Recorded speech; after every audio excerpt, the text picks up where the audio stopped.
नमस्कार, good morning, शुभ प्रभात। मैं हृदय मिश्र आप सभी का स्वागत करता हूं। कैसे हैं आप सभी लोग? आई होप आप सभी लोग अच्छे होंगे और अपनी पढ़ाई को बहुत ही बेहतर ढंग से कर रहे होंगे। देखिए, आज हम लोग पुनः से एक नई सीरीज में, यानी कि आज जो हमारा करंट अफेयर्स का रिवीजन चल रहा था, उसमें आज लेक्चर 13 है, 13वां लेक्चर आज हम लोग कर रहे हैं।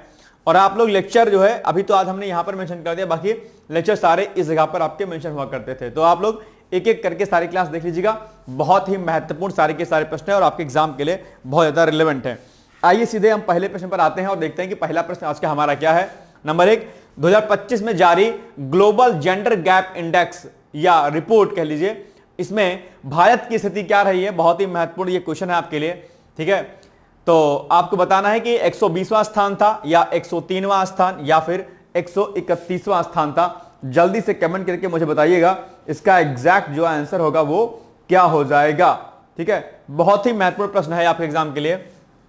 आप नोटिस करेंगे तो आप देखेंगे कि ग्लोबल जेंडर गैप इंडेक्स है या रिपोर्ट है, इंडेक्स है रिपोर्ट जो भी कह लीजिए, उसमें इंडिया के रैंक 131 है, ठीक है। तो ये इंपॉर्टेंट भी है और आप अपने एग्जाम में इसको क्या करिएगा, टिक लगा लीजिएगा कि भैया इसको हमको रेडी करके हो चलना है बहुत अच्छे तरीके से, ठीक है। चलिए, WEF द्वारा जारी ग्लोबल जेंडर गैप रिपोर्ट या इंडेक्स में भारत 131वें स्थान पर है। भारत ने एजुकेशन और जो आपका हेल्थ इंडेक्स होता है उसमें सुधार किया हुआ है, लेकिन आर्थिक भागीदारी और राजनीतिक प्रतिनिधित्व में अंतर अभी बना हुआ है। ये बात आपको ध्यान रखनी है। हमने कई बार हमने आपसे कहा कि एजुकेशन पर और हेल्थ पर हम लोग खूब पैसा खर्च कर रहे हैं, तो ये दो सेक्टर तो बूम पे है, लेकिन जो आर्थिक असमानता है अपने आप में और जो राजनीति प्रतिनिधित्व में जो महिलाओं का स्थान है वो भी कम हुआ, अगर आप देखेंगे नोटिस करेंगे तो ये एक बड़ी चिंता है भारत के लिए अपने आप में, है ना। चलिए, 302 नंबर क्वेश्चन है। 2025 में जारी क्लाइमेट चेंज परफॉर्मेंस इंडेक्स यानी कि CCPI इसको बोलते हैं, क्या? क्लाइमेट चेंज परफॉर्मेंस इंडेक्स 2025 के लिए हमें CCPI इसको बोलते हैं, में भारत की स्थिति क्या है ये आपको बताना है। ए ऑप्शन है चौथा स्थान, बी है 10वां स्थान, सी है 15वां स्थान और डी है आपका कौन सा, 20वां स्थान। जल्दी से आप इसको बताइए कि इसका एग्जैक्टली आंसर क्या हो जाएगा। बॉस जल्दी बताइए क्या हो जाएगी इसकी रैंक। जल्दी से अगर आप कमेंट करके बताना चाहते हो तो बता सकते हैं, नहीं तो कोई बात नहीं। इसकी रैंक अगर आप देखेंगे तो इसकी रैंक हो जाएगी बी, यानी कि 10वां स्थान जो है अभी इस इंडेक्स में, CCPI इंडेक्स में भारत का है। कितना है इस CCPI में? इंडिया की रैंक कितनी है? 10th है। और ये भी आपके लिए क्या है, इंपॉर्टेंट है। चलिए आगे बढ़ते हैं हम लोग। भारत को 10वां स्थान दिया गया है और G20 जो कंट्रीज हैं उन G20 कंट्रीज में से भारत जो है एक है जो उच्च प्रदर्शन की श्रेणी में शामिल हो गया है।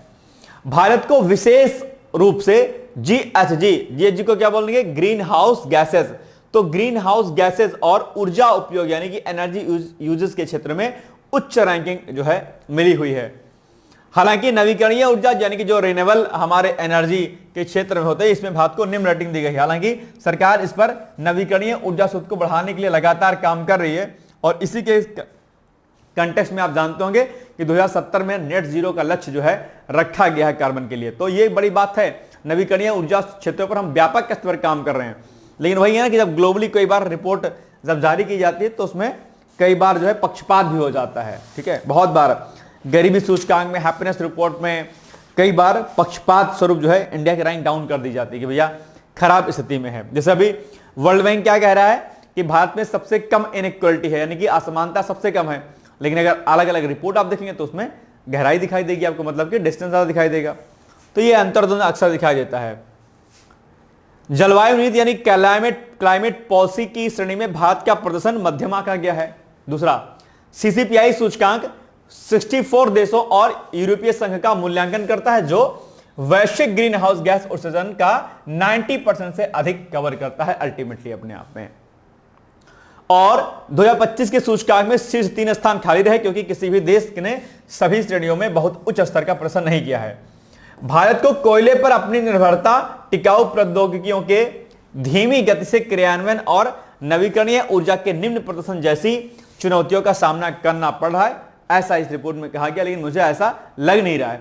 जिस तरीके से सरकार प्रधानमंत्री सूर्य मुक्त बिजली हर घर योजना और इसके अलावा पवन ऊर्जा और अलग अलग ग्रीन एनर्जी इलेक्ट्रिक व्हीकल्स को बढ़ाने के लिए सरकार जिस प्रकार से कार्य कर रही तेजी के साथ, मुझे नहीं लग रहा कि कोई बहुत चुनौती है।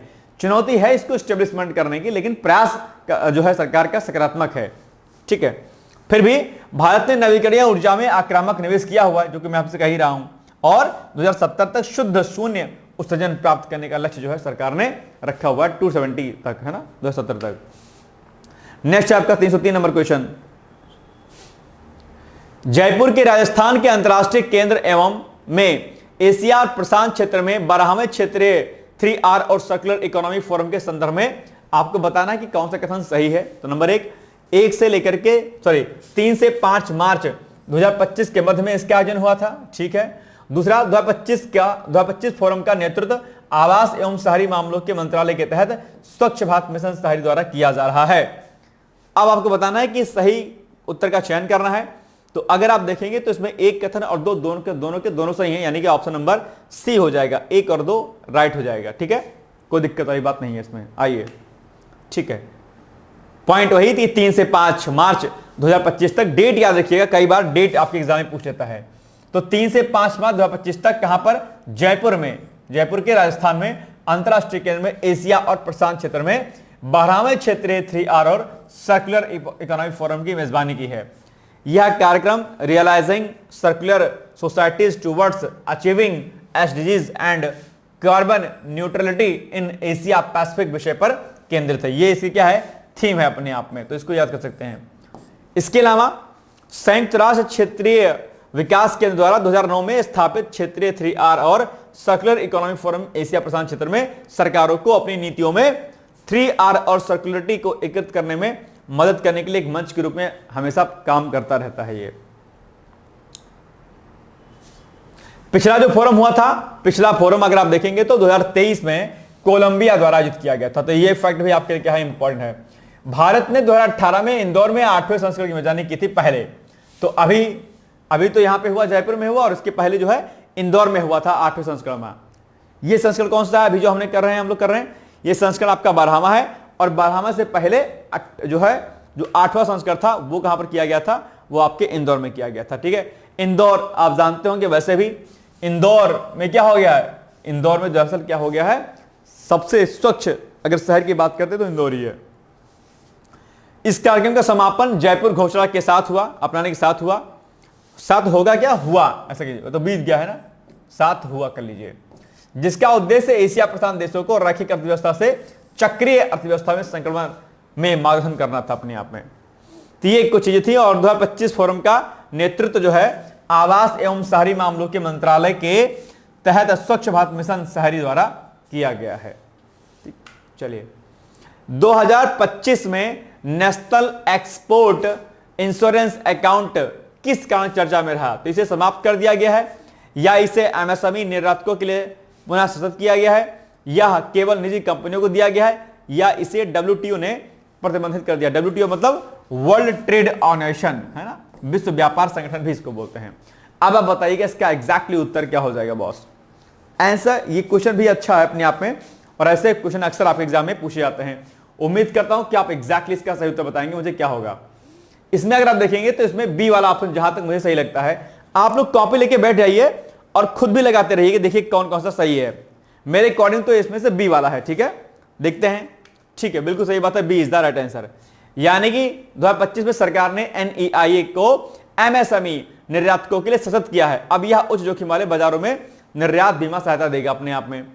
2025 में नेशनल एक्सपोर्ट इंश्योरेंस अकाउंट यानी एनईआईए के संदर्भ में भारत सरकार ने 2021-22 से 2025-26 की अवधि के लिए इस ट्रस्ट को वित्तीय सहायता प्रदान करने की मंजूरी दी थी। और यह मंजूरी जो है एनईआईए के संचालन और मध्यम तथा दीर्घकालिक परियोजनाओं के निर्यात को बढ़ावा देने के लिए की गई, ताकि भारतीय निर्यातकों को ऋण और राजनीतिक जोखिम से सुरक्षा मिल सके। भाई सिंपल सी बात है, जब तक निर्यातकों को सुरक्षा नहीं मिलेगी, सिक्योरिटी नहीं मिलेगी, प्रोत्साहन नहीं मिलेगा, तब तक चीजें बेहतर हो नहीं सकती हैं। इसके लिए सरकार ने व्यापक स्तर पर इनके लिए कार्य योजना बनाई हुई है, वित्तीय सहायता दी हुई है। क्यों महत्वपूर्ण है एनईआईए? यह भी भाई इंपॉर्टेंट है, क्योंकि परियोजना निर्यात को बढ़ावा देना है और इसीलिए इसकी अपनी एक इंपॉर्टेंस है। तो ताकि सामरिक और राष्ट्रीय महत्व की परियोजनाओं को इसमें बढ़ाया जा सके, इसलिए क्या है अपने आप में इंपॉर्टेंट है। जोखिम को कम करना। यह निर्यातकों को ऋण और राजनीतिक जोखिम से क्या करता है, सुरक्षा प्रदान करता है, जिससे क्या होता है, जो उच्च मूल्य के निर्यातकों और जोखिम भरे देशों में परियोजनाओं के लिए महत्वपूर्ण होता है। यह भी पॉइंट क्या है आपके लिए इंपॉर्टेंट है। ईसीजीसी की सीमाओं को पूरा करना, यानी कि यह भारतीय निर्यात ऋण और गारंटी निगम लिमिटेड की स्वयं पर्याप्त कवर करने की सीमाओं को पूरा करने में मदद करता है और निर्यातकों को अतिरिक्त पुनर्बीमा कवर करता है। प्रतिस्पर्धा बढ़ाना, कंपटीशन भी बढ़ाता है। यह भारतीय परियोजनाओं को और अधिक प्रतिस्पर्धी बना करके वैश्विक स्तर पर बड़ी परियोजनाओं को क्रियान्वित करने में भारत की क्षमता को और क्या करता है, मजबूत करता है। तो ये बड़ी बात है अपने में, इसलिए एनईआईए की अपनी भूमिका एक अलग है। 305 नंबर क्वेश्चन आपके सामने आ गया है, ठीक है। किसान क्रेडिट कार्ड, जिसको हम लोग केसीसी बोलते हैं, इसके संदर्भ में आपको बताना है कौन सा कथन सही नहीं है। तो केसीसी यानी कि किसान क्रेडिट कार्ड योजना को वर्ष 2014 में शुरू किया गया था और वित्त मंत्री ने बजट भाषण 25-26 में संशोधित ब्याज छूट की योजना के लोन की सीमा को 3 लाख से बढ़ा करके कितना कर दिया है, 5 लाख कर दिया गया है। अब बताइए इसमें से कौन सा सही नहीं है। सही नहीं है मतलब क्या है, रॉन्ग पूछा कि कौन सा रॉन्ग है, गलत है। आप देखेंगे तो केसीसी योजना की शुरुआत संभवतः 2014 में नहीं की गई थी, 2019 में की गई थी शायद, है ना। तो ये क्या हो जाएगा आपका रॉन्ग हो जाएगा, जबकि ये सही है। तो रॉन्ग एक है, यानी कि केवल एक क्या हो जाएगा, ए इज द राइट आंसर। 305 का क्या हो जाएगा, ए हो जाएगा, ठीक है। चलिए, नवीनतम सरकारी आंकड़ों के अनुसार ऑपरेटिव किसान क्रेडिट कार्ड यानी कि केसीसी खातों के तहत आने वाली राशि मार्च 2014 में 4.26 लाख करोड़ रुपए से दोगुनी से अधिक होकर दिसंबर 2024 में 10.05 लाख करोड़ रुपए जो है हो गई है अंतर्गत। और वित्त मंत्री ने 25 से 26 में यानी कि 2025-26 में संशोधित ब्याज छूट योजना के तहत लोन की सीमा को कितना कर दिया है, इस लोन की सीमा को 3 लाख से बढ़ा करके 5 लाख कर दिया गया है। और ये आपके लिए क्या हो जाता है, इंपॉर्टेंट पॉइंट हो जाता है कि कितना इसको बढ़ा दिया गया है और इससे निश्चित तौर पर किसानों को फायदा मिलने वाला है, ठीक है। केसीसी क्या है, ये एक बैंकिंग प्रोडक्ट है अपने आप में, जो किसानों को बीज, उर्वरक और कीटनाशकों जैसे कृषि इनपुट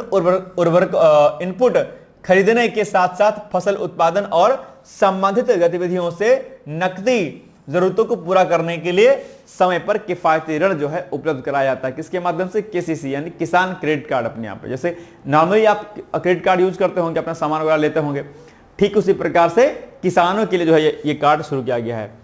इस योजना को दरअसल 2019 में पशुपालन, डेयरी एवं मत्स्य पालन जैसी समूहित गतिविधियों की कार्यशील पूंजी आवश्यकताओं को कवर करने के लिए विस्तारित किया गया था अपने आप पे। तो ये पॉइंट आपका क्या हो जाएगा, सही हो जाएगा। अच्छा, एक चीज जरा आप लोग सर्च कीजिए कि क्या केसीसी योजना को 2014 में शुरू किया गया था, 2019 में, एक बार जरा सर्च करके मुझे बताइए। कुछ कंफ्यूजन मुझे थोड़ा सा इसमें लग रहा है और मैं उम्मीद करता हूं कि आप इसको मुझे बताइएगा तुरंत, फटाक से जल्दी से सर्च करके बताइए। देखो, ये जो किसान क्रेडिट कार्ड योजना है, इसको 1998 में शुरू किया गया था, ठीक है, और 2019 में इसको क्या किया गया था, विस्तारित कर दिया गया था, ठीक है। तो ये कंफ्यूजन में मत रहिएगा आप लोग कि कंफ्यूज हो जाएं आप लोग, ठीक है, ये बात विशेष तौर पर ध्यान दीजिएगा। चलिए, 306 नंबर क्वेश्चन है, 2025 में लॉन्च की गई नेशनल ग्रीन हाइड्रोजन वैली परियोजना से सम्मिलित कथन पर विचार कीजिएगा। यह गुजरात में स्थापित की जा रही है। इसका उद्देश्य 2030 तक भारत को ग्रीन हाइड्रोजन निर्यातक बनाना है और इसे केवल निजी कंपनियों के द्वारा संचालित किया जा रहा है। क्या होगा इसका एग्जैक्टली उत्तर, मुझे बताइएगा। 306 का कौन सा उत्तर हो जाएगा सही अपने आप में, बताइए मुझे।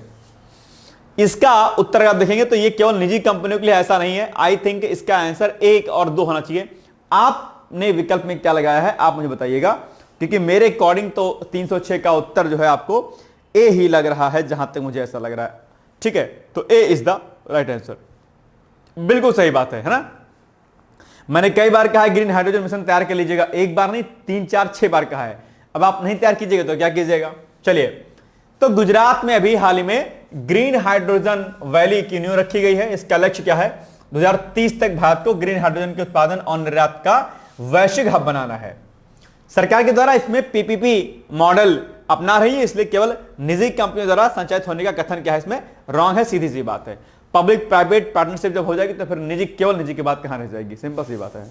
चलिए 2025 की वर्ल्ड हैप्पीनेस रिपोर्ट में भारत की स्थिति के बारे में सही कथन कौन सा, यानी कि वर्ल्ड हैप्पीनेस जो इंडेक्स है उसमें इंडिया की रैंक कितनी है आपको बताना है।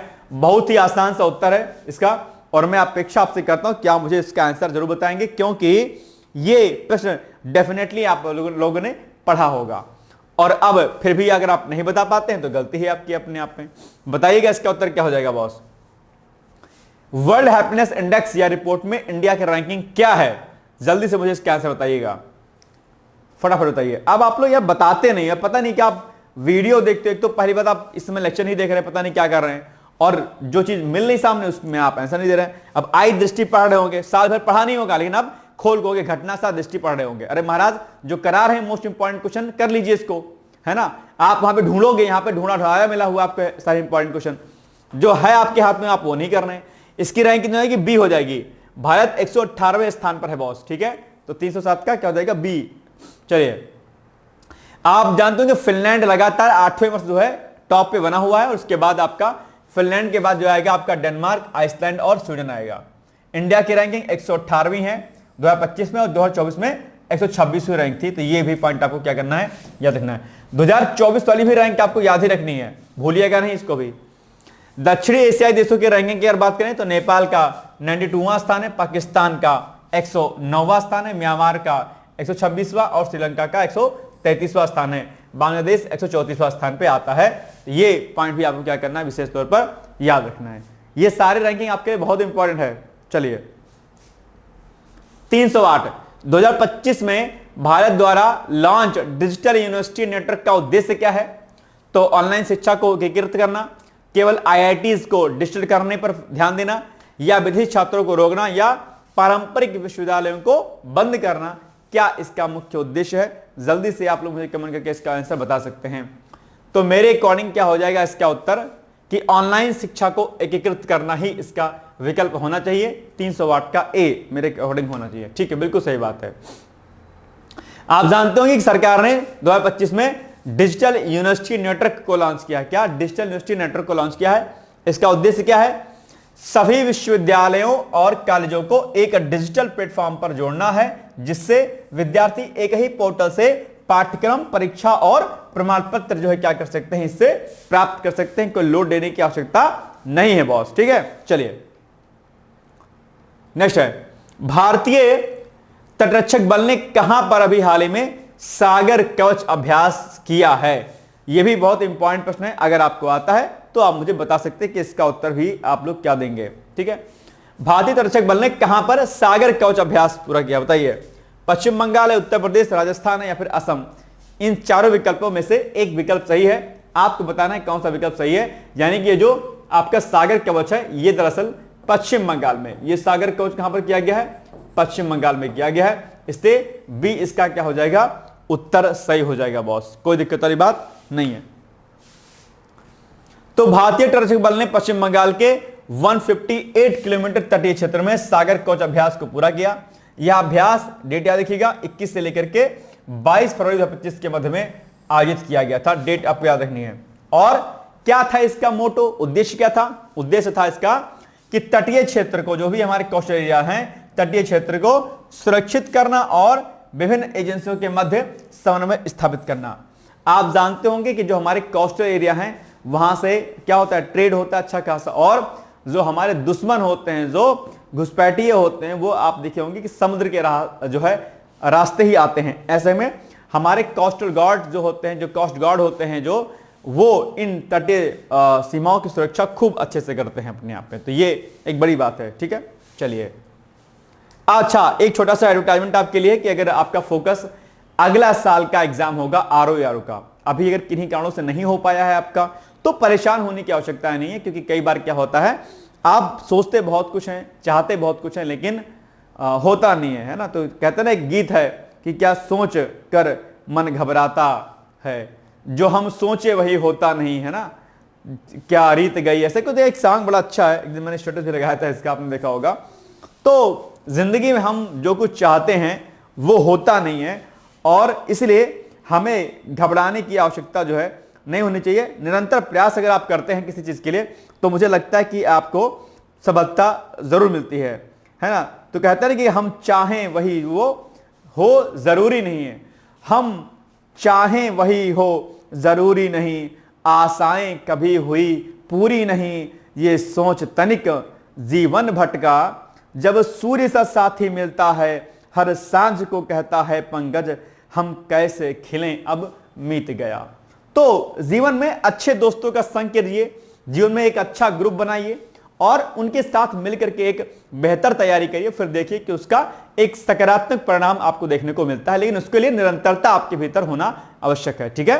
तो ये अगर आपको 26 में आरोग्य एग्जाम की तैयारी करनी है तो उसके लिए आप हमसे कांटेक्ट कर सकते हैं। इन दिए गए नंबरों पर आप अभ्युदय बैच जो कि डिकोड एग्जाम पर चल रहा है, प्री प्लस मेंस, ये क्या है, प्री और मेंस दोनों इसमें आपको क्या हो जाएगा, कवर कराया जाएगा। तो इसलिए आप क्या कीजिएगा, इस कोर्स को लीजिएगा और अपना आगे तैयारी कीजिएगा, ठीक है।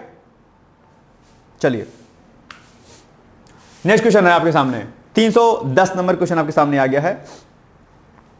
निम्नलिखित कथनों में से कौन सा कथन सही है। नंबर 1, केंद्रीय जलमार्ग मंत्री कौन है, सर्बानंद सोनोवाल हैं। इन्होंने 27 फरवरी को मुंबई में एक उच्च स्तरीय आयोग परामर्श बैठक की अध्यक्षता की है, ठीक है। 25,000 करोड़ रुपए के समुद्री विकास कोष की भी स्थापना की जाएगी इसमें, तो यह भी बात एकदम सही है और एक बहुत बड़ी घोषणा यह की गई है। तो यानी कि अगर आप विकल्प में देखेंगे तो विकल्प में 1 और 2 कहां पर है, सी में है, तो मेरे अकॉर्डिंग तो इसका विकल्प जो है सी ही हो जाएगा एग्जैक्टली आंसर, ठीक है।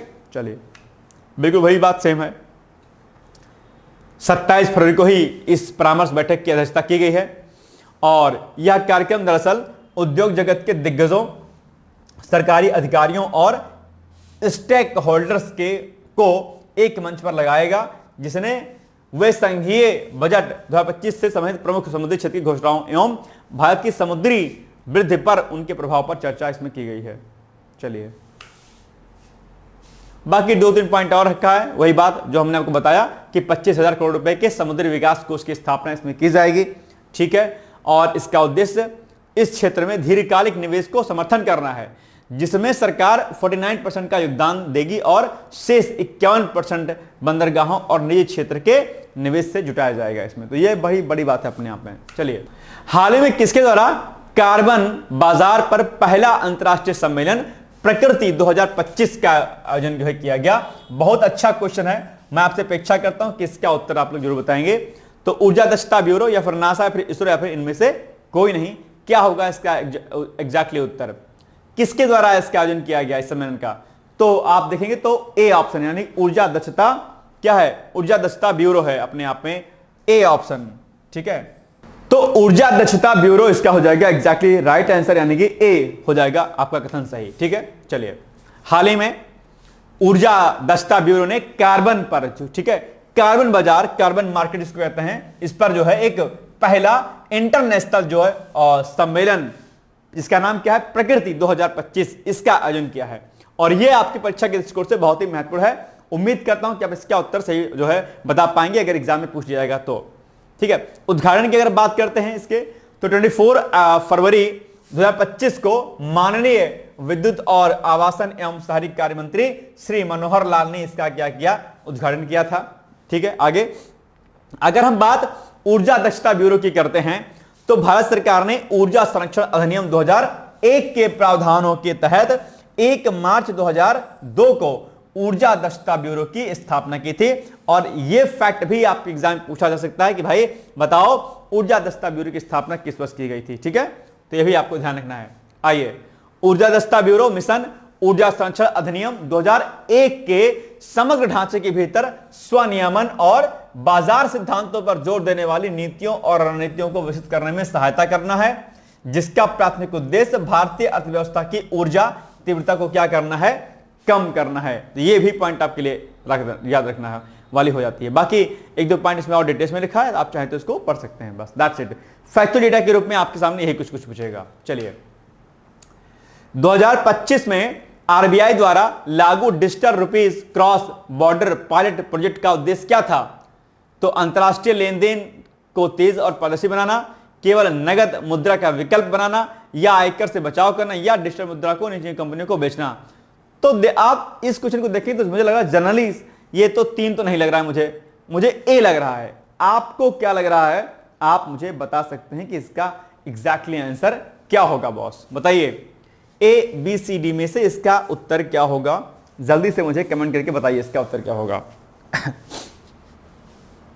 ऑप्शन नंबर ए इसका क्या हो जाएगा? एग्जैक्टली सही उत्तर हो जाएगा, यानी कि ए। अब बताओ कि मैं सही हूं गलत हूं? क्या इसका उत्तर ए ही होगा या कुछ और होगा? ए ही होगा बॉस, चिंता मत करिए, ठीक है, बिल्कुल सही बात है। आरबीआई यानी कि रिजर्व बैंक ऑफ इंडिया ने डिजिटल रुपीज का सीबीडीसी का क्रॉस बॉर्डर पॉइंट शुरू किया था। उद्देश्य क्या है इसका? उद्देश्य है भारत यूएई और भारत सिंगापुर के बीच तेज व सुरक्षित लेन देन क्या करना? सुरक्षित करना अपने आप। ये इसका अल्टीमेटली टारगेट था। अच्छा, आरबीआई के बारे में भी कई बार प्रश्न पूछता है कि भाई बताओ, जो ये आरबीआई आपका है, क्या आरबीआई है, इसकी स्थापना कब होती है? ठीक है, एक प्रश्न तो ये बन गया। दूसरा, इस आरबीआई का राष्ट्रीयकरण कब किस वर्ष किया गया था? राष्ट्रीयकरण, ये सब कथन आप मुझे बताइए, राष्ट्रीयकरण कब किया गया था? और ये जो आरबीआई है वो कितने रुपए के नोट छापता और कितने रुपए के नोट नहीं छापता है, यह भी आपके एग्जाम में प्रश्न पूछता है। इसके अलावा अगर बात बैंकिंग सिस्टम की करेंगे हम लोग, तो वहां पर repo rate, reverse repo rate, ठीक है, इसके अलावा कई अन्य चीजें भी आपके एग्जाम में पूछी जाती हैं, मौद्रिक नीतियां वगैरह भी पूछी जाती हैं। तो बैंकिंग का जो चैप्टर आपके एग्जाम में वो बड़ा महत्वपूर्ण है और वहां से अक्सर प्रश्न आपको देखने को मिलते हैं, इसलिए उनको भी आप क्या करिएगा? रेडी कर लीजिएगा। ठीक, चलिए। 2025 में भारत ने किस अंतरराष्ट्रीय खेल आयोजन की मेजबानी की थी? तो पुरुष हॉकी चैंपियंस ट्रॉफी, महिला T20 विश्व कप, या विश्व बैडमिंटन चैंपियनशिप, या फिर कॉमनवेल्थ यूथ गेम्स। तो इसमें बी वाला हो जाएगा सही उत्तर, एग्जैक्टली। चलिए, बिल्कुल सही बात है, सेम वही बात जो हमने आपको बताई। और यह भारत के लिए पहला ऐसा अवसर था जब महिला T20 वर्ल्ड कप आयोजित किया गया, इसीलिए प्रश्न आपके एग्जाम के लिए जरूरी हो जाता है। और इसको भी क्या करिएगा आप लोग? टिक इंपॉर्टेंट लगा लीजिएगा, भूलिएगा नहीं बिल्कुल भी, किसी भी हाल में। ठीक है, एक छोटा सा एडवर्टाइजमेंट आपके लिए और भी है कि अगर आपका प्री नहीं निकला हो अभी, प्री निकल गया हो आपका, और आप मेंस की तैयारी के लिए परेशान हो रहे हो, तो सीधे तौर पर आप हमसे जुड़ करके अपनी तैयारी को बेहतर ढंग से कर सकते हैं। यहां पर आपको जो है जीएस जो आपका 120 क्वेश्चन ऑब्जेक्टिव वाला होता है उसको आप स्किप करिए, छोड़ दीजिए। इस सेक्शन के अलावा, ठीक है, आपको सभी मैटर का जो भी हिंदी पत्र लेखन आदि जो भी होगा आपका, कंप्यूटर आदि, निबंध आदि, उनके सभी के वीडियो लेक्चर्स प्लस उनके नोट्स, इसके अलावा डेली आंसर राइटिंग प्रैक्टिस आपके मंडे टू संडे बिना किसी गैप के, टॉपिक वाइज। इसके अलावा इंपॉर्टेंट आर्टिकल्स जो अलग अलग मैगजीन्स और न्यूज़पेपर पर होते हैं उन पर बेस्ड आपके वीडियो लेक्चर्स, जो कि एसए और करंट दोनों के लिए इंपॉर्टेंट होंगे, पीसीएस के लिए भी इंपॉर्टेंट होंगे वो, और इसके अलावा उनके नोट्स भी दिए जाएंगे आपको, और आपकी बाकी कॉपी आपकी चेक होगी, उसका फीडबैक आपको मार्क्स दिए जाएंगे, आपकी मेंटरशिप दी जाएगी, गाइडेंस आदि दिया जाएगा। ये एक बड़ी अच्छी पहल है अपने आप में। आप चाहें तो हमारे इस प्रोग्राम से जुड़ सकते हैं मेंस के, और इसके लिए आप दिए गए नंबरों पर आप संपर्क कर सकते हैं। इसके अलावा अगर आपको कुछ कंफ्यूजन अगर आपको लगता है कि आपको कुछ बात करनी है मुझसे, तो आप इस ऊपर वाले नंबर पर सीधे मुझसे आप बात कर पाएंगे। ठीक है, कोई भी कंफ्यूजन अगर आपको स्टडी से रिलेटेड है तो इस पर आप कॉल लगाइएगा, बात हो जाएगी हमसे। ठीक है, चलिए नेक्स्ट क्वेश्चन है आपका 314 नंबर क्वेश्चन है। ठीक है, 2025 में जारी international solar alliance annual report में भारत की भूमिका कैसी रही है? नंबर 1 पॉइंट, भारत ने 2030 तक 500 गीगावाट रिन्यूएबल एनर्जी क्षमता का लक्ष्य दोहराया है, बिल्कुल सही बात है। और आईएसए का मुख्यालय यानी कि इंटरनेशनल सोलर अलायंस का मुख्यालय कहां पर? गुरुग्राम में है। भारत ने अफ्रीका के 10 देशों में सोलर मिनी ग्रिड प्रोजेक्ट की शुरुआत की है, बिल्कुल ठीक बात है। इंटरनेशनल अलायंस 2015 में, सोलर अलायंस 2015 में शुरू किया गया था, भारत और फ्रांस के तत्वाधान में। अब जानते होंगे आप, कई बार पूछता है, इसलिए तीनों क्वेश्चन सही लग रहे हैं। मुझे तो लग रहा है कि डी इसका हो जाएगा उत्तर, एग्जैक्टली। ठीक है, बिल्कुल सही बात है। सेम पॉइंट वही जो हमने आपको अभी बताया कि लक्ष्य 500 गीगावाट का है, 2030 तक का है। गुरुग्राम में जो इसका मुख्यालय है, वहां से अफ्रीका सहित अन्य देशों के लिए प्रोजेक्ट शुरू किया गया है, और 10 मिनी ग्रिड प्रोजेक्ट को लॉन्च किया गया। तो ये भी आपके लिए क्या है? इंपॉर्टेंट। आईएसए पर अक्सर प्रश्न बनता रहता है। 2025 में ग्लोबल इनोवेशन इंडेक्स में भारत की स्थिति क्या रही है? तो 38 स्थान, ठीक है, या 42वां स्थान, या 50वां, या 35वां, कौन सा इसका एग्जैक्टली उत्तर हो जाएगा? जल्दी से आप मुझे बता सकते हैं अगर इसका उत्तर आपको पता है। मेरे अकॉर्डिंग इसका आंसर जो हो जाएगा 38, ए होना चाहिए, जहां तक मुझे ऐसा लग रहा है। ठीक है, बिल्कुल सही बात है। यानी कि ग्लोबल इनोवेशन इंडेक्स में, यानी कि विश्व बौद्धिक संपदा संगठन के वैश्विक नवाचार सूचकांक 2025 में भारत 139 अर्थव्यवस्थाओं में से 38वें स्थान पर पहुंच गया है, जो वर्ष 2020 में 48वें स्थान की तुलना में बेहतर सुधार कर रहा है। यानी कि 2020 में वो 48 नंबर पे था, जबकि यहां पर अभी क्या है, 38 नंबर पे है। तो ये एक बड़ा बात है, 10 अंकों का छलांग जो लगाई है इसने। हाल ही में उत्तम मोहंती का निधन हो गया है और उनका निम्नलिखित में से किससे संबंधित है? वो किससे संबंधित है? क्रिकेटर थे, अभिनेता थे, बांसुरी वादक थे, या फिर पर्यावरणविद थे? तो मुझे लग रहा है ये अभिनेता थे। कौन? उत्तम मोहंती। शायद ये अभिनेता थे, आई थिंक बी होना चाहिए शायद, जहां तक। बिल्कुल ठीक बात है। इसमें कुछ कुछ पॉइंट्स जो है आगे आ गए हैं आपके। 2025 में भारत क्या 2025 में भारत द्वारा launch national semi conductor mission phase second का फोकस क्या है? नंबर 1 पॉइंट, भारत में सेमीकंडक्टर फैब यूनिट की संख्या को बढ़ावा देना है, या केवल मोबाइल निर्माण तक सीमित रखना है, या चीन से आयात पूरी तरह रोकना है, या फिर केवल रक्षा क्षेत्र तक उपयोग को सीमित करना है? क्या इसका एग्जैक्टली उत्तर हो जाएगा, मुझे बताइएगा। इसका जो लक्ष्य है national semi conductor mission phase second का, इसका उद्देश्य तो मुझे लग रहा है कि इस सेमी कंडक्टर यूनिट्स को बढ़ावा देना है। ए ऑप्शन होना चाहिए, बिल्कुल सही बात है। तो और अभी आप जानते होंगे कि सेमी कंडक्टर को लेकर के जापान के साथ प्रधानमंत्री मोदी के द्वारा एक समझौता ज्ञापन पर हस्ताक्षर किया गया है। सेमी कंडक्टर का इस्तेमाल हर इलेक्ट्रॉनिक्स उपकरण आदमी को किया जाता है, और इसमें सरकार आत्मनिर्भरता की ओर अग्रसर हो रही है, आप जानते ही होंगे। ठीक, चलिए 318 नंबर क्वेश्चन आपके सामने आ गया है। 2025 में जारी United nation world population report के अनुसार, ठीक है, भारत से जुड़ा हुआ तथ्य कौन सा सही है? नंबर 1, भारत विश्व की सबसे बड़ी आबादी वाला देश बना हुआ है। बिल्कुल सही बात है। भारत में मीडियन एज लगभग जो है कितनी है? 29 ईयर है। भारत की फर्टिलिटी रेट अब रिप्लेसमेंट लेवल 2.1 से नीचे आ गई है। तो इसमें मुझे लग रहा है कि तीनों कथन सही लग रहे हैं। मुझे लग रहा है डी वाला इसका उत्तर होना चाहिए सही। तो वास्तव में इसका डी ही उत्तर होगा, अगर आप नोटिस करेंगे तो बिल्कुल सही बात है। चलिए, अतः कुछ लोगों को नींद आ रही होगी, अभी मन कर रहा होगा भगवान कहां से पढ़ने लिए छोड़ दिया है। अरे पढ़ लीजिए भाई साहब, नहीं तो बहुत दिक्कत हो जाएगी आपके लिए। ठीक है, बाद में जो है ना कोई वो साथ देता होता है नहीं, और अभी टाइम है, तो अभी आप इंतजार कर रहे होंगे मैडम जी का, आपकी फोन आ जाए, बाबू जी का, मैडम जी का, जिसका भी इंतजार कर रहे होंगे आप लोग, क्या कीजिएगा। चलिए 2025 में वर्ल्ड ट्रेड ऑर्गेनाइजेशन, क्या वर्ल्ड ट्रेड ऑर्गेनाइजेशन, ठीक है, कि मिनिस्ट्रियल कॉन्फ्रेंस कहां आयोजित हुई और इसका मुख्य फोकस क्या था, ये आपको बताना है। तो ए ऑप्शन आपका क्या हो जाएगा? अबू धाबी डिजिटल व्यापार नियम, या जेनेवा में सब्सिडी को लेकर के, या नई दिल्ली सेवा व्यापार को लेकर के, या टोक्यो में स्वास्थ्य उत्पाद को लेकर के। तो मुझे लगता है कि इसमें ए ऑप्शन होना चाहिए आपका, अबू धाबी में डिजिटल व्यापार नियम।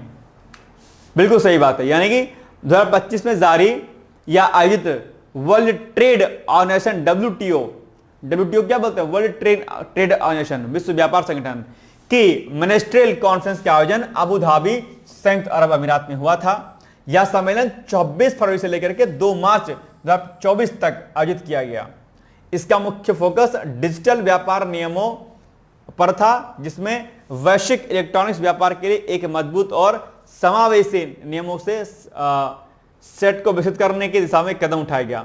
अच्छा, जरा देखिएगा कि ये जो है आपका 24 है कि 25 होगा, एक बार जरा कंफर्म कीजिएगा। ये 25 होगा, 2 मार्च 2024 नहीं बल्कि 25 होगा, इसको 25 कर लीजिएगा। ठीक है, जब सम्मेलन के 25 की बात हुई तो 25 ही होगा ना शायद, जहां तक एक बार कंफर्म करिएगा कि आयोजन 24 था कि 25 था। 25 ही होना चाहिए संभवतः, एक बार कंफर्म कर लीजिएगा आप लोग। चलिए 2025 में international court of justice ICJ ने किस मुद्दे पर ऐतिहासिक निर्णय दिया जिसमें भारत ने सक्रिय भूमिका निभाई थी? तो जलवायु परिवर्तन और राज्यों की जिम्मेदारी, या दक्षिण चीन सागर विवाद, या फिर रूस यूक्रेन युद्ध, या फिर डिजिटल मुद्रा विवाद, कौन सा ऐसा मुद्दा था? इसमें अगर आप नोटिस करेंगे तो इसमें मुद्दा ए वाला था, यानी कि जलवायु परिवर्तन और राज्यों की जिम्मेदारी को लेकर के जो है इस पर निर्णय जो है इंटरनेशनल कोर्ट ऑफ जस्टिस ने दिया हुआ था। क्योंकि आप जानते होंगे जलवायु परिवर्तन को लेकर के कई सारे देश फिसलती स्थिति में हैं, और जलवायु परिवर्तन को लेकर के फंडिंग की आवश्यकता डेफिनेटली होती है। जो भी हमारी डेवलपिंग कंट्रीज हैं जो विकास करना चाहती हैं, मतलब कार्बन को रोक करके ग्रीन हाउस गैसेस को कंट्रोल करना चाहती है, उनके लिए वित्तीय सहायता अपने आप में आवश्यक है और उनकी सहायता हर देश को करनी चाहिए।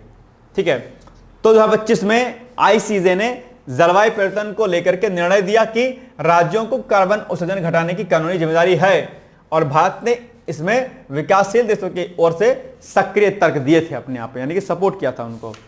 चलिए, निम्नलिखित युग्म में से कौन सा एक युग्म सही सुमेलित नहीं है? तो अंतर्राष्ट्रीय मातृभाषा दिवस 21 फरवरी, विश्व गौरैया दिवस 22 मार्च को, विश्व जल दिवस जो है आपका 22 मार्च को और राष्ट्रीय टीकाकरण दिवस जो है 16 मार्च को।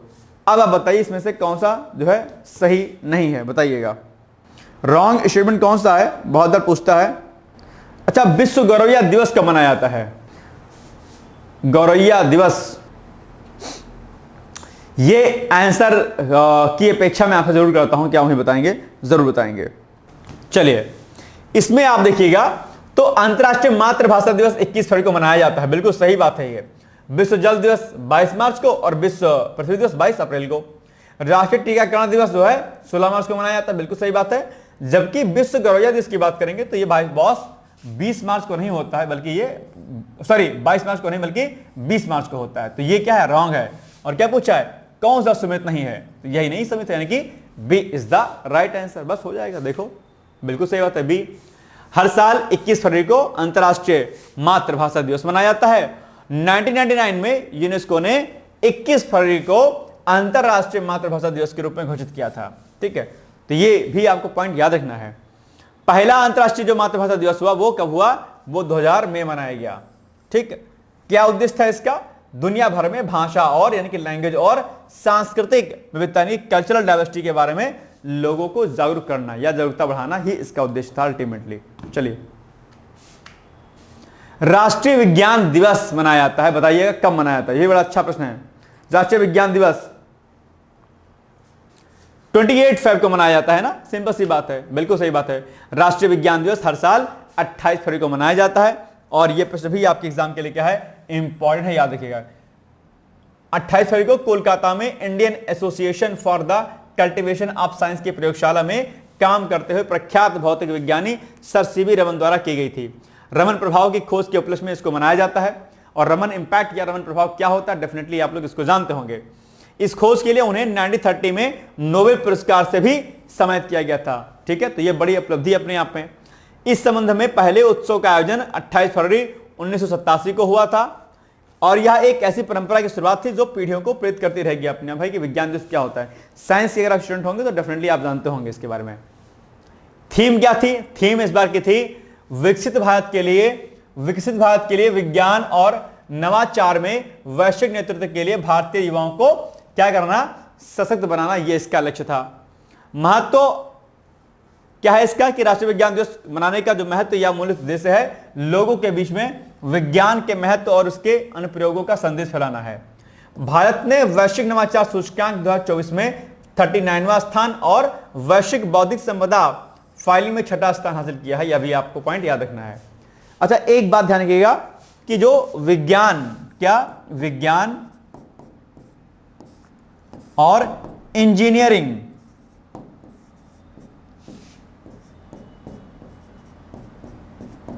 ये दो ऐसे फील्ड हैं बॉस कि जहां पर जो फीमेल हैं इनकी जो भागीदारी है क्या है? बहुत कम है। और इस पर बड़े बड़े अंतर्राष्ट्रीय संगठनों ने चिंता व्यक्त की है कि आखिर महिलाओं की जो भागीदारी है वो विज्ञान और प्रौद्योगिकी आदि विषयों में क्यों नहीं है अपने आप में। यह एक चिंताजनक बात है। लड़कियों को शुरू से ही डराया जाता है, उनको कोई कभी कॉमर्स पकड़ा दिया जाएगा, कभी होम साइंस का पकड़ा दिया जाएगा, कभी आर्ट्स के सब्जेक्ट पढ़ा दिए जाएंगे, मैथ साइंस में उनको नहीं जान दिया जाता है, या खुद भी पता नहीं क्या हैबिट ऐसी हो जाती है। घर का माहौल समझ लीजिए, मोस्टली गर्ल्स आपने देखा होगा तो वो क्या कहते हैं, वो अपना आर्ट्स और कॉमर्स या फिर नॉर्मल सब्जेक्ट लेकर आर्ट पर लेकर छोड़ देंगी। ये शायद हमारी गलती है कि हम या तो अपनी बच्चियों को, अपनी बहनों को, अपनी बेटियों को कम करके आंकते हैं या कोई अन्य कमी कुछ भी है। इस पर चिंता अलग अलग रिपोर्टों में व्यक्त की गई। भैया महिलाओं को विज्ञान के क्षेत्र में आना बहुत आवश्यक है, तो इसलिए आपके घर में कोई बेटी हो तो उससे उसकी इच्छा जरूर पूछिएगा और इसके अलावा उसको विज्ञान विषय के लिए प्रोत्साहित जरूर कीजिएगा प्लीज। चलिए, सूफी संत संगीत महोत्सव जहाने खुसरो 2025 का आयोजन कहां पर किया गया, यह भी इंपॉर्टेंट है आपके लिए और उसका उत्तर भी आप बताइएगा। तो इसका आयोजन दरअसल नई दिल्ली में किया गया था। ठीक है, पीएम मोदी ने 28 फरवरी को सुंदर नर्सरी नई दिल्ली में भव्य सूफी संगीत महोत्सव जहान एक खुसरो 2025 में भाग लिया। और प्रधानमंत्री मोदी देश की विविध कला और संस्कृति को बढ़ावा देने के प्रबल समर्थक भी रहे हैं अपने आप में। इसी के अनुरूप उन्होंने वे जहान एक खुसरो में भाग लिया, जो सूफी संगीत, कविता और नृत्य को समर्पित एक अंतर्राष्ट्रीय महोत्सव है। तो ये अभी हाल ही में 28 फरवरी को इसको जो है इसका आयोजन किया गया था नई दिल्ली में। याद रखिएगा इस पॉइंट को भी। चलिए, यह महोत्सव दरअसल अमीर खुसरो की विरासत का जश्न मनाने के लिए दुनिया भर के कलाकारों को एक साथ में लाता है। और रूमी फाउंडेशन, सुना होगा आपने अक्सर नाम, रूमी दरवाजा सुना है आपने?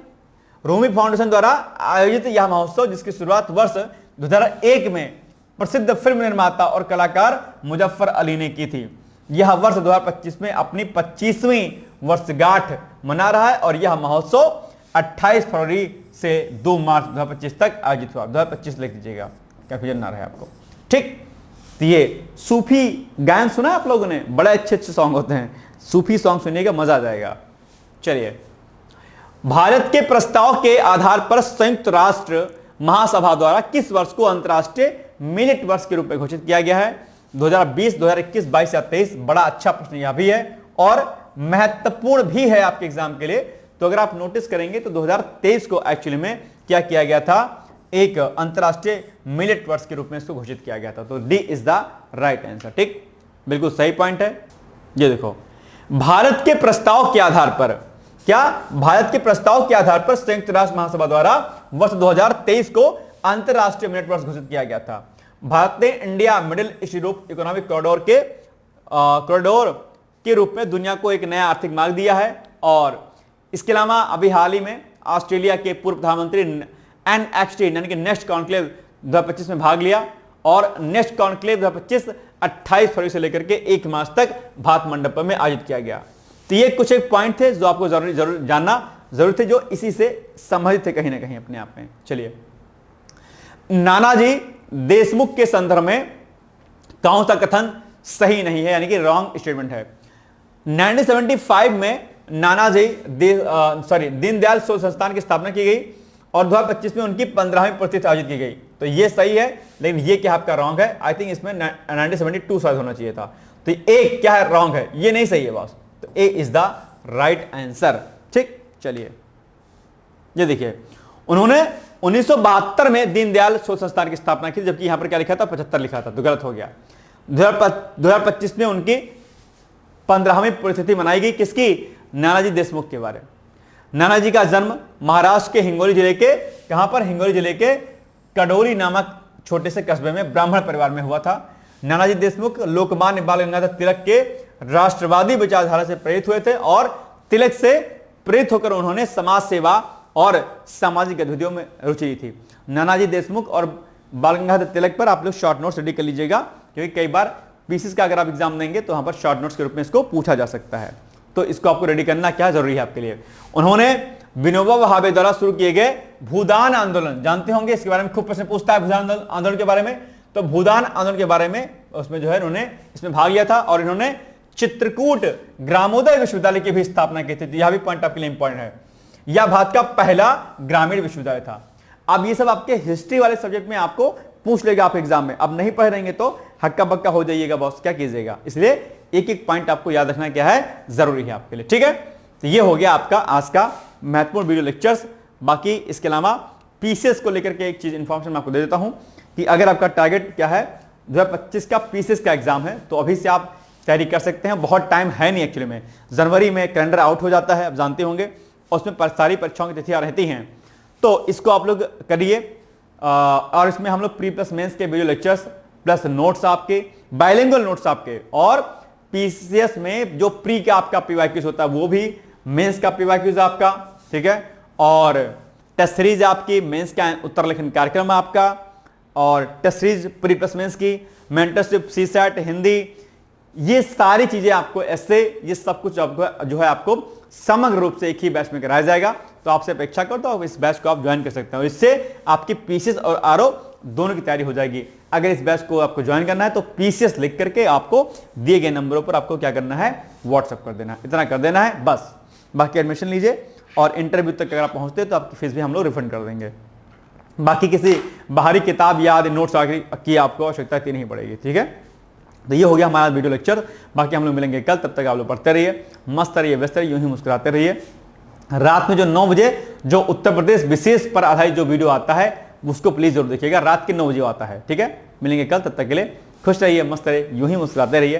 Thank you so much, bye bye, take care, all the best. दोस्तों, क्या आप पीसीएस अधिकारी बनना चाहते हैं? यदि हाँ, तो डिकोड एग्जाम लेकर आया है यूपी पीसीएस फाउंडेशन कोर्स 2025। यह एक ऑल इन वन कोर्स है जिसमें प्रीलिम्स मेंस दोनों ही परीक्षाओं के लिए वीडियो लेक्चर, एनसीईआरटी और standard books based bilingual notes उपलब्ध कराया जा रहा है।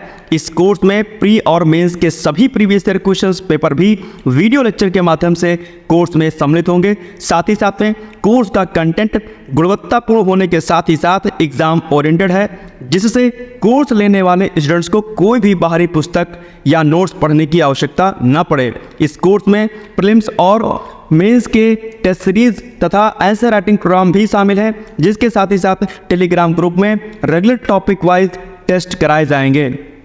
इसके साथ ही सीसेट, निबंध तथा सामान्य हिंदी की अतिरिक्त कक्षाएं भी चलाई जाएंगी तथा हमारे कोर्स से परीक्षा में सफल होकर इंटरव्यू देने वाले विद्यार्थियों को इंटरव्यू की भी तैयारी कराई जाएगी और अंतिम परिणाम कुछ भी हो, पूरी फीस उन्हें रिवार्ड के स्वरूप जो है वापस कर दी जाएगी तथा अगले बैच में उन्हें निःशुल्क प्रवेश प्रदान किया जाएगा। उल्लेखनीय है कि डिकोड एग्जाम एक संस्थान के रूप में 5 वर्ष के अपने सफल कार्यकाल में अब तक 55 से अधिक विद्यार्थियों को विभिन्न परीक्षाओं में अंतिम सफलता दिलाने में अपना सफल योगदान दे चुका है। इस कोर्स की फीस 15,000 रुपये निर्धारित की गई है, लेकिन पहले प्रवेश लेने वाले 100 विद्यार्थियों को 3,000 रुपये की विशेष छूट दी जा रही है। और अधिक जानकारी के लिए हमारे संस्थान के नंबर 6307495944 पर संपर्क करें।